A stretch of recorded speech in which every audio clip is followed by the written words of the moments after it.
ಇನ್ನು ಮರೆಯದಿರಿ, ನೀವು ಕೂಡ ಯೋಧರೇ. ಭಾರತ ಪಾಕ್ ನಡುವೆ ಯುದ್ಧದ ಕಾರ್ಮೋಡ ಆವರಿಸಿದೆ. ಅಧಿಕೃತವಾಗಿ ಯುದ್ಧ ಘೋಷಣೆ ಆಗದೇ ಇದ್ರೂ ಕೂಡ ಒಂದು ಹಂತದಲ್ಲಿ ಯುದ್ಧ ನಡೀತಾ ಇದೆ. ಇಲ್ಲಿ ಪ್ರತಿಯೊಬ್ಬ ನಾಗರಿಕನೂ ಕೂಡ ಸೈನಿಕನಾಗುವಂತ ಕ್ಷಣ ಇದು. ಯಾವ ತರ, ನಿಮ್ಮ ಕರ್ತವ್ಯ ಏನು, ನಿಮ್ಮ ಪಾತ್ರ ಏನು? ಸೋಷಿಯಲ್ ಮೀಡಿಯಾ ಈಗ ತುಂಬಾ ಮುಂದುವರೆದಿದೆ. ಎಲ್ಲವನ್ನೂ ನಂಬಕ್ ಹೋಗಬೇಡಿ. ಸುಳ್ಳು ಸುದ್ದಿ ಹರಡಬಹುದು, ಅದನ್ನ ನಂಬಕ್ ಹೋಗಬೇಡಿ. ಈ ಸುಳ್ಳು ಸುದ್ದಿಗಳನ್ನ ತಡೆಯೋದು ನಮ್ಮ ಕರ್ತವ್ಯವಾಗಿದೆ. ಸೋಷಿಯಲ್ ಮೀಡಿಯಾಗಳನ್ನ ಕೆಲವರು ದುರ್ಬಳಕೆ ಮಾಡ್ಕೊಳ್ತಾ ಇದ್ದಾರೆ ಅಂತ ದುಸ್ಸಾಹಸಕ್ಕೆ ನೀವಂತೂ ಕೈ ಹಾಕಕ್ ಹೋಗಬೇಡಿ. ನಿಮ್ಮ ಗಮನಕ್ಕೆ ಬಂದಂತ ಸಂದರ್ಭದಲ್ಲಿ ಇದು ಸುಳ್ಳು ಅಂತ ನೀವು ಹಲವರಿಗೆ ತಿಳಿಸುವಂತ ಪ್ರಯತ್ನ ಮಾಡಿ. ನೀವು ಒಬ್ಬ ಯೋಧನ ರೀತಿಯಲ್ಲಿ ಕೆಲಸ ಮಾಡಿ. ನಿಮ್ಮ ಕರ್ತವ್ಯ ಇದು. ಯುದ್ಧ ಅತ್ಯಂತ ಸೂಕ್ಷ್ಮವಾದಂತ ವಿಷಯ. ಬಹಳ ಎಚ್ಚರಿಕೆ ಮುಖ್ಯವಾಗುತ್ತೆ. ಸುಳ್ಳು ಸುದ್ದಿಯನ್ನ ಪಾಕ್ನ ಸ್ಲೀಪರ್ ಸೆಲ್ಸ್ ಹಬ್ಬಿಸ್ತಾ ಇವೆ. ಸಾರ್ವಜನಿಕರು ಈ ಸುದ್ದಿಗಳಿಗೆ ಕಿವಿಗೊಡಬೇಡಿ, ಮರೆಯದಿರಿ. ಮತ್ತೊಮ್ಮೆ ಹೇಳ್ತಾ ಇದೀವಿ, ಪ್ರತಿಯೊಬ್ಬ ಭಾರತೀಯರು ಕೂಡ ಯೋಧರೇ ಆಗಬೇಕಾಗತ್ತೆ. ಈಗ ಸೋಷಿಯಲ್ ಮೀಡಿಯಾ ಎಷ್ಟು ಮುಂದುವರೆದಿದೆ ಅಂದ್ರೆ ಕ್ಷಣ ಮಾತ್ರದಲ್ಲಿ, ಫ್ರಾಕ್ಷನ್ ಆಫ್ ಸೆಕೆಂಡ್ ನಲ್ಲಿ ಏನ್ ಬೇಕಾದ್ರೂ ಸುದ್ದಿಯನ್ನ ಹಬ್ಬಿಸ್ಬಿಡ್ಬೋದು. ಇಂತಹ ಸೂಕ್ಷ್ಮ ಸಮಯದಲ್ಲಿ ನಾವು ಯಾವ ತರ ಸಂಯಮದಿಂದ ಬಿಹೇವ್ ಮಾಡಬೇಕಾಗತ್ತೆ, ನಮ್ಮ ಜವಾಬ್ದಾರಿ ಕರ್ತವ್ಯ ಏನು, ಈ ಬಗ್ಗೆ ಮತ್ತಷ್ಟು ಮಾಹಿತಿಯನ್ನು ಕೊಡೋದಕ್ಕೆ ನ್ಯೂಸ್ ರೂಮ್ ಇಂದ ನೇರ ಸಂಪರ್ಕದಲ್ಲಿ ಕನೆಕ್ಟ್ ಆಗಿದ್ದಾರೆ ನಮ್ಮ ಔಟ್ಪುಟ್ ಹೆಡ್ ಮಧು. ಪ್ರತಿಯೊಬ್ಬ ನಾಗರಿಕನು ಈಗ ಯೋಧನಾಗಿ ಕೆಲಸ ಮಾಡಬೇಕಾಗತ್ತೆ. ನಾನು ಆಗ್ಲೇ ಹೇಳ್ತಾ ಇದ್ದೆ, ಸೋಷಿಯಲ್ ಮೀಡಿಯಾದಲ್ಲಿ ಫ್ರಾಕ್ಷನ್ ಆಫ್ ಸೆಕೆಂಡ್ ನಲ್ಲಿ ಏನ್ ಬೇಕಾದ್ರೂ ಹಬ್ಬಿಸಬಹುದು, ನಂಬಿಸುವಂತ ಪ್ರಯತ್ನ ಮಾಡಬಹುದು. ಈಗ ನಮ್ಮ ಕರ್ತವ್ಯ ಏನು ಮಧು? ಶರ್ಮಿತಾ, ಇವತ್ತು ಡಿಫೆನ್ಸ್ ಮೊಬಿಲಿಟಿ ಅಂತ ಮುಂದೆ ನಿಂತಿರುವಂಥ ಒಬ್ಬ ಸೈನಿಕನಷ್ಟೇ ಸೈನಿಕ ಅಲ್ಲ. ಯಾಕಂದರೆ ಇವತ್ತು ಗ್ಲೋಬಲ್ ವಿಲೇಜು ಮತ್ತು ಇನ್ಫಾರ್ಮೇಷನ್ ವಾರ್ ಅನ್ನುವಂಥದ್ದು ಅತಿ ದೊಡ್ಡ ಮಟ್ಟದಲ್ಲಿ ಬಂದೂಕು, ಮದ್ದುಗುಂಡುಗಳು, ಕ್ಷಿಪಣಿಗಳ ರೀತಿ ಅಥವಾ ಅದಕ್ಕೂ ಮೀರಿದ ಸಾಮರ್ಥ್ಯದಲ್ಲಿ ಇವತ್ತು ದೊಡ್ಡ ಮಟ್ಟದಲ್ಲಿ ಮಾಹಿತಿಯ ಒಂದು ಯುದ್ಧ ನಡೀತಾ ಇರುವಂಥದ್ದು ಗ್ಲೋಬಲಿ. ಅದರಲ್ಲೂ ಕೂಡ ಇಂತಹ ಯುದ್ಧ ಮತ್ತೊಂದು ಸೂಕ್ಷ್ಮ ತುರ್ತು ಪರಿಸ್ಥಿತಿಯ ಸಂದರ್ಭಗಳಲ್ಲಿ ಹತ್ತಾರು ಆಯಾಮಗಳಲ್ಲಿ ಸುಳ್ಳು ಸುದ್ದಿಗಳನ್ನು ಹರಡಿಸ್ತಾರೆ. ಯಾಕಂದರೆ ಒಂದು ದೇಶದ ಸ್ಥೈರ್ಯ ಮತ್ತು ಅದರ ಒಂದು ಸೇನೆಯ ಶೌರ್ಯವನ್ನು ಅನುಮಾನಕ್ಕೀಡು ಮಾಡುವಂತಹ ಸುಳ್ಳು ಸುದ್ದಿಗಳನ್ನು ಹಬ್ಬಿಸುವಂತಹ ಪ್ರಯತ್ನಗಳು ಕೂಡ ನಡೀತಾ ಇರ್ತವೆ. ಇದರ ಭಾಗವಾಗಿಯೇ ನಿನ್ನೆ ಕೇಂದ್ರ ಸರ್ಕಾರ ಏನು 8,000 ಫೇಕ್ ಐಡಿ ಅಥವಾ ಟ್ವಿಟರ್ ಹ್ಯಾಂಡಲ್ಗಳನ್ನು, ಎಕ್ಸ್ ಹ್ಯಾಂಡಲ್ಗಳನ್ನು ಹೋಲ್ಡ್ ಮಾಡಿರುವಂಥದ್ದು. ಅದಕ್ಕೆ ಪೂರಕವಾಗಿ ಎಕ್ಸ್ ಸಂಸ್ಥೆ ಕೂಡ ಒಂದು ಸೂಚನೆಯನ್ನು ಪಾಲಿಸಿ ಬ್ಲಾಕ್ ಮಾಡಿರುವಂಥದ್ದು. ಇದೆಲ್ಲವೂ ಕೂಡ ಯುದ್ಧದ ಭಾಗವೇ, ಇವತ್ತಿನ ಆಧುನಿಕ ಯುದ್ಧದ ಭಾಗವೇ. ಸೊ ಹೀಗಾಗಿ ಪ್ರತಿಯೊಬ್ಬ ವ್ಯಕ್ತಿಯೂ ಕೂಡ, ಪ್ರತಿಯೊಬ್ಬ ಭಾರತೀಯನೂ ಕೂಡ ಇಂತಹ ಸುಳ್ಳು ಸುದ್ದಿಯ ವಿಷವ್ಯೂಹದಲ್ಲಿ ಸಿಗದೇ ಇರೋ ರೀತಿ ಪ್ರಜ್ಞಾಪೂರ್ವಕವಾಗಿ ಇರಬೇಕಾಗುತ್ತೆ. ಯಾಕಂದರೆ ಕಳೆದ ಬಾರಿ ಸ್ಟ್ರೈಕು,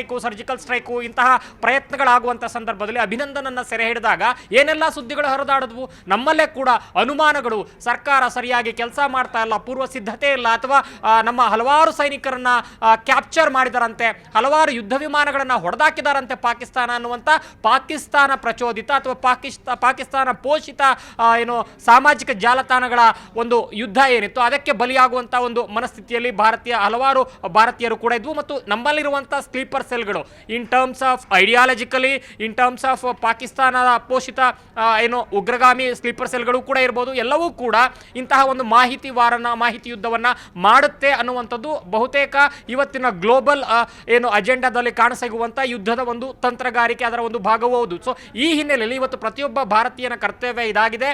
ನಾವು ಅಸ್ಥಿರವಾಗುವಂಥ ಅಥವಾ ನಮ್ಮ ಸೇನೆಯ ಮಾನಸಿಕತೆಯನ್ನು ಅಸ್ಥಿರಗೊಳಿಸುವಂಥ ಅಥವಾ ನಮ್ಮ ಒಂದು ದೇಶದ ಒಂದು ಇಂಟಿಗ್ರಿಟಿಯನ್ನು ಅಸ್ಥಿರಗೊಳಿಸುವಂಥ ಯಾವುದೇ ಮಾಹಿತಿಗಳಿಗೆ ಪೂರಕವಾಗಿ ಸ್ಪಂದಿಸುವಂತಹ ಅಥವಾ ಅಂತಹ ಮಾಹಿತಿಗಳಲ್ಲಿ ಭಾಗಿದಾರರಾಗುವಂಥ, ಮಾಹಿತಿಯ ಹಂಚಿಕೆಯಲ್ಲಿ ಭಾಗಿದಾರರಾಗುವಂತಹ ಒಂದು ಪ್ರಯತ್ನಗಳಿಗೆ ಭಾಗಿಯಾಗಬಾರ್ದು. ಅದು ಯಾವಾಗ ಸಾಧ್ಯ ಅಂತಂದರೆ ನಮ್ಮ ಸೇನೆಯ ಅಧಿಕೃತ ಮಾಹಿತಿಗಳನ್ನು, ಸರ್ಕಾರದ ಅಧಿಕೃತ ಮಾಹಿತಿಯನ್ನು ನಾವು ಅದಕ್ಕೆ ಪೂರಕವಾಗಿ ಏನು ಪ್ರತಿಕ್ರಿಯೆಗಳನ್ನು ಕೊಡಬೇಕು. ಇಲ್ಲಾಂದರೆ ನಾವು ಗಮನಿಸಿದ್ವಿ, ಅದು ಪಕ್ಷದ ಒಂದು ರಾಜಕೀಯ ಹಕ್ಕಾಗಿರ್ಬೋದು ಅಥವಾ ಆಂತರಿಕ ಭದ್ರತೆ, ಮತ್ತೊಂದು ಗುಪ್ತಚರ ವೈಫಲ್ಯ, ಈ ವಿಚಾರಗಳಲ್ಲಿ ಮಾತನಾಡುವಂತಹ ಪ್ರಜಾಪ್ರಭುತ್ವದ ವಾಕ್ ಸ್ವಾತಂತ್ರ್ಯ ಇರ್ಬೋದು. ಆದರೂ ಕೂಡ ಕರ್ನಾಟಕದ ಏನು ಮುಖ್ಯಮಂತ್ರಿಗಳು ಮಾತನಾಡಿದಂಥ ಹೇಳಿಕೆ ಪಾಕಿಸ್ತಾನದಲ್ಲಿ ಯಾವ ರೀತಿ ಸದ್ದಾಯಿತು, ಕಾಂಗ್ರೆಸ್ನ ಕೆಲವರು ಏನು ಕೊಟ್ಟಂಥ ಹೇಳಿಕೆಗಳು ಅಂದರೆ ಸಿಂಧೂರ ಅನ್ನುವಂಥ ಹೆಸರನ್ನು ಇಡಬಾರ್ದಾಗಿತ್ತು, ಜಾತ್ಯತೀತ ಹೆಸರನ್ನು ಇಡಬೇಕಾಗಿತ್ತು ಅಂತಹ ಮಾತುಗಳನ್ನು ಹೇಳಿದಂಥ ಸಂದರ್ಭದಲ್ಲಿ ರಫೇಲ್ ವಿಚಾರವಾಗಿ ಉತ್ತರ ಪ್ರದೇಶದ ಕಾಂಗ್ರೆಸ್ ನಾಯಕ ಕೊಟ್ಟಂಥ ಹೇಳಿಕೆಗಳಿರ್ಬೋದು.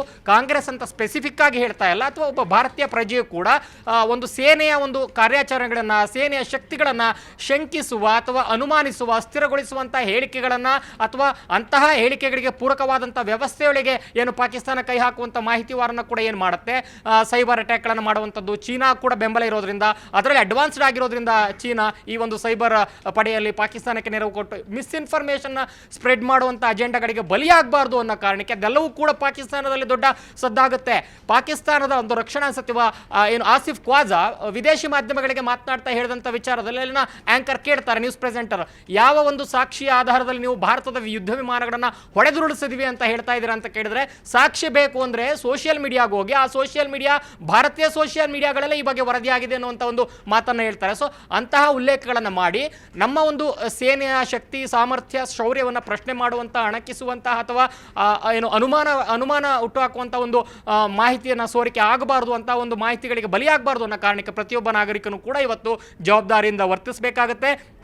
ಯಾಕಂದರೆ ಯುದ್ಧದಂತಹ ಪರಿಸ್ಥಿತಿಯಲ್ಲಿ ದೇಶದ ಐಕ್ಯತೆ, ಸಮಗ್ರತೆ, ಸುರಕ್ಷತೆ ಹಲವಾರು ಆಯಾಮಗಳಲ್ಲಿ ಮುಖ್ಯ ಆಗಿರೋದ್ರಿಂದ ಬರೀ ಮದ್ದುಗುಂಡುಗಳ ಮೂಲಕವಷ್ಟೇ ನಮ್ಮ ಸೈನಿಕರು ಕೊಡುವಂಥ ಉತ್ತರವಷ್ಟೇ ಒಂದು ಯುದ್ಧ ಅಲ್ಲ, ಅದಕ್ಕೂ ಮೀರಿದ ಆಧುನಿಕ ಯುದ್ಧದ ಒಂದು ಮಾದರಿಗಳು ಇವತ್ತು ಎಲ್ಲ ದೇಶವ್ಯಾಪಿ ಅಥವಾ ವಿಶ್ವವ್ಯಾಪಿ ಇರೋದ್ರಿಂದ ನಾವು ಕೂಡ ಅದರ ಬಗ್ಗೆ ಎಚ್ಚರಿಕೆಯಿಂದ ಇರಬೇಕಾಗತ್ತೆ.